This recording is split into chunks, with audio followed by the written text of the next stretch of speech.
आज का टॉपिक है टेल बोन का पेन। ये किन लोगों में ज़्यादा कॉमन है, इसके होने से बचा कैसे जा सकता है, और अगर ये हो गया है तो इसका सही ट्रीटमेंट क्या होगा। इन सारी चीज़ों के बारे में इस छोटे से वीडियो में हम डिस्कस करेंगे।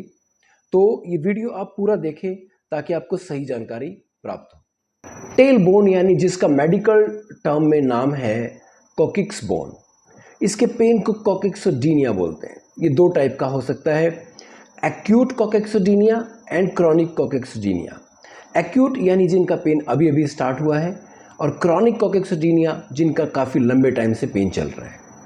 टेल बोन के सिम्टम्स के बारे में बात करें तो जब भी पेशेंट बैठता है तब पेशेंट पेन महसूस करता है, और फिर खड़ा होता है तो महसूस करता है। अदरवाइज उसको चलने में, घूमने फिरने में, खड़े होने में, लेटने में, इन चीज़ों में कभी पेन नहीं होता है।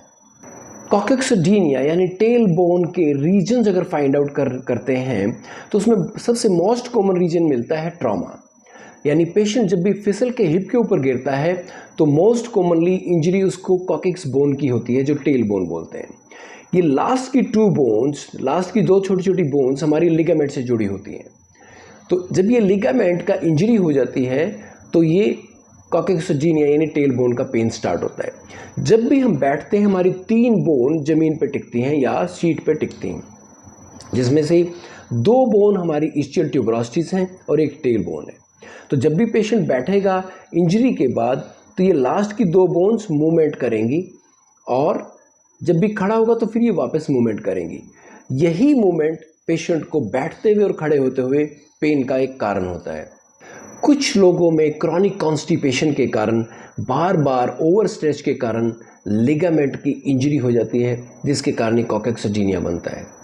कुछ लोगों में एनाटॉमी ऐसी होती है कि उनकी लॉन्ग बोन होती है, ये कॉकिक्स बोन, जिसके कारण एक्स्ट्रा प्रेशर पड़ता है लॉन्ग बोन पे बार बार सिटिंग से उनकी, इसलिए उनको पेन बढ़ जाता है। कुछ पेशेंट जैसे फीमेल पेशेंट हैं जिनको प्री मेनोपॉजल टाइम पे या प्री मेंस्ट्रुअल टाइम पे या प्रेगनेंसी में या पोस्ट डिलीवरी, इनकी लिगामेंट की ओवर स्ट्रेचिंग के कारण या पेल्विक फ्लोर के मसल्स की इंजरी के कारण या पेल्विक फ्लोर की मसल्स की स्पाज्म के कारण, ऐसे पेशेंट में, फीमेल पेशेंट में ये क्रॉनिक कॉकिक्सोडीनिया का कारण बनता है।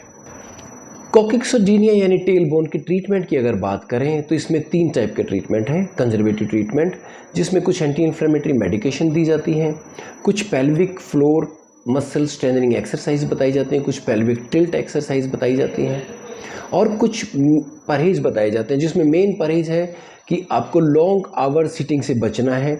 अगर सिटिंग करनी है तो आपको कॉकिक्स शीट को यूज़ करना होगा।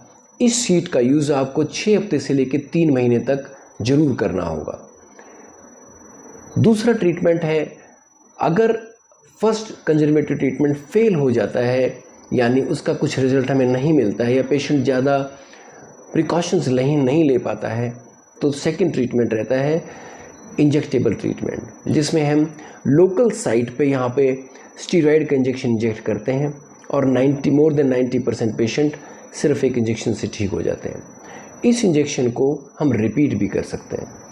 जब ये दोनों ट्रीटमेंट बाई चांस फेल हो जाए कि बार बार इंजेक्शन लगाने से भी पेशेंट बेटर नहीं हो पा रहा है, या किसी की एक्स्ट्रा लॉन्ग टेल बोन है या फ्रैक्चर टेल बोन है, ऐसे पेशेंट में हम सर्जरी का ऑप्शन देते हैं। सर्जरी के ऑप्शन में हम एक्स्ट्रा लॉन्ग बोन का कुछ लास्ट का पार्ट हम निकाल देते हैं, या फ्रैक्चर्ड लास्ट का पार्ट है उसको हम निकाल देते हैं।